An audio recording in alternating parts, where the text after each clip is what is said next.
Hi, guys. I am reading to you from my bed today. Let me put myself. How come? Oh, here we go. Make myself a little bit smaller. We're in the hot desert still. Sorry, my light is very bright, but that's okay. Okay. So, chapter 10 is a little bit heavy. So, stay with me through it. Hold on. Let me find it better. There we go. Okay. So, we left off. Salva's basically trying to survive, right? And we talked about the hard question of would you try to help others or would you keep the water all to yourself? And those of you that said you would keep the water all to yourself, it's not being selfish because the other people would die. So you got to do in those kind of times, do what you have to do to keep alive, right? Stay alive. So it's a really tough call. You want to help the people that you see, but you also know that in order for you to keep going, you gotta stay strong and keep your water. So really tough decision. And he stubbed his toe. He's barefoot. So his uncle was trying to help him to get him to go in small increments. Okay, so chapter 10. The men finished their meeting. They all stood and walked past Naya's house. Oh, I'm sorry, Southern Sudan, 2008. Naya joined the crowd of children following them. A few minutes' walk beyond her house, there was a tree. The men stopped at the tree, and the strangers talked to Naya's uncle some more. There was another tree some 50 paces past the first one. With Naya's uncle beside him, one of the men stopped at the halfway point. The other man walked the rest of the way and examined the second tree. The first man called out to his friend in a language Naya did not understand. The friend answered in the same language, but as he walked back toward the group, he translated for the chief, and Naya could hear him. This is the spot, halfway between the two largest trees. We will find the water here. Naya shook her head. What were they talking about? She knew that place like the back of her own hand. It was there, between two trees, that the village sometimes gathered to sing and talk around a big fire. There wasn't a single drop of water in that spot, unless it was raining. Southern Sudan, 1985. Salva reached for his gourd. He knew it to be half full, but suddenly it felt much lighter, as if there were hardly any water left in it. Uncle Juir must have guessed what he was thinking. No, Salva, he murmured. You are too small and not strong enough yet. Without water, you will not survive the rest of the walk. Some of the others, they will be able to manage better than you. Sure enough, there were now 3 women giving water to the men on the ground. Like a miracle, the small amounts of water revived them. They were able to stagger to their feet and join the group as the walking continued. But their 5 dead companions were left behind. There were no tools with which to dig, and besides, burying the dead men would have taken too much time. Salva tried not to look as he walked past the bodies, but his eyes were drawn in their direction. He knew what would happen. Vultures would find the bodies and strip them of their flesh until only the bones remained. He felt sick at the thought of those men.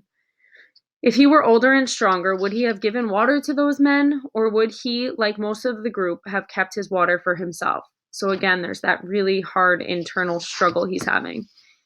It was the group's 3rd day in the desert. By sunset, they would be out of the desert, and after that, it would not be far to the Itang refugee camp in Ethiopia. As they trudged through the heat, Salva finally had a chance to talk to Uncle about a worry that he had been growing since, like a long shadow across his thoughts. Uncle, if I'm in Ethiopia, how will my parents ever find me? When will I be able to go back to Lune Arik? I have talked to the others here, Uncle said. We believe that the village of Lune Arik was attacked and probably burned. Your family. Uncle paused and looked away. When he looked back again, his face was solemn. Salva, a few people survived the attack on the village. Anyone still alive would have fled into the bush, and no one knows where they are now. Salva was silent for a moment. Then he said, At least you'll be there with me in Ethiopia. Uncle's voice was gentle. No, Salva, I am going to take you to the refugee camp, but then I will return to Sudan to fight in the war. Salva stopped walking and clutched at Uncle's arms. But Uncle, I will have no one. Who will be my family? Uncle gently loosened Salva's grip so he could take the boy's hand in his. There will be many other people in the camp. You will become friends with some of them. You will make a kind of family there. They too will need people they can depend on. Salva shook his head, unable to imagine what life would be like in the camp without Uncle. He squeezed Uncle's hand tightly. Uncle stood quietly and said nothing more. He knows it will be hard for me, Salva realized. He does not want to leave me there, but he has to go back and fight for our people. I mustn't act like a baby. I must try to be strong. Salva swallowed hard. Uncle, when you go back to Sudan, you might meet my parents somewhere. You could tell them where I am, or you could talk to those you meet and ask where the people of Lun Arak are now. Uncle did not answer right away. Then he said, Of course I'll do that, nephew. Salva felt a tiny spark of hope. With Uncle looking for his family, there was a chance they might all be together again one day.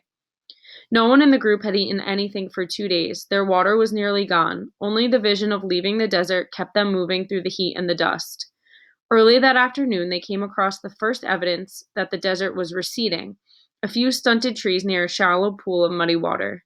The water was unfit to drink, but a deadly stork lay by the pond's edge. Immediately, the group began to make preparations to cook and eat the bird. Salva helped gather twigs for the fire. As the bird roasted, Salva could hardly keep his eyes off it. There would only be enough for a bite or two for each person, but he could hardly wait. Then he heard loud voices. Along with the rest of the group, he turned and saw 6 men coming toward them. As the men approached, he could see they were armed with guns and machetes. The men began shouting, Sit down! Hands on your heads, all of you, now! Everyone in the group sat down at once. Salva was afraid of the weapons, and he could see that the others were too. One of the men walked among the group and stopped in front of Uncle. Salva could tell by the ritual scarring on the man's face that he was from the Nuer tribe. Are you with the rebels? The man asked. No, Uncle answered. Where have you come from? Where are you going? We come from the west of the Nile, Uncle said. We are going to Itain, to the refugee camp. The man told Uncle to get up and leave his gun where it was. 2 of the other men took Uncle to a tree several yards away and tied him to it. Then the men moved among the group. If anyone was carrying a bag, the men opened it and took whatever was in it. They ordered some people to remove their clothing and took the clothing too. Salva was trembling. Even in the midst of his fear, he realized that for the first time on his trip, it was a good thing to be the youngest and smallest. The men would not be interested in his clothes. When the men had finished their looting, they picked up Uncle's gun. Then they walked to the tree where Uncle was tied up. Maybe they will leave us alone now that they have robbed us, Salva thought. He heard them laughing. As Salva watched, one of the men aimed his gun at Uncle. 3 shots rang out, then the men ran away. Very heavy chapter. Think about it. Go respond.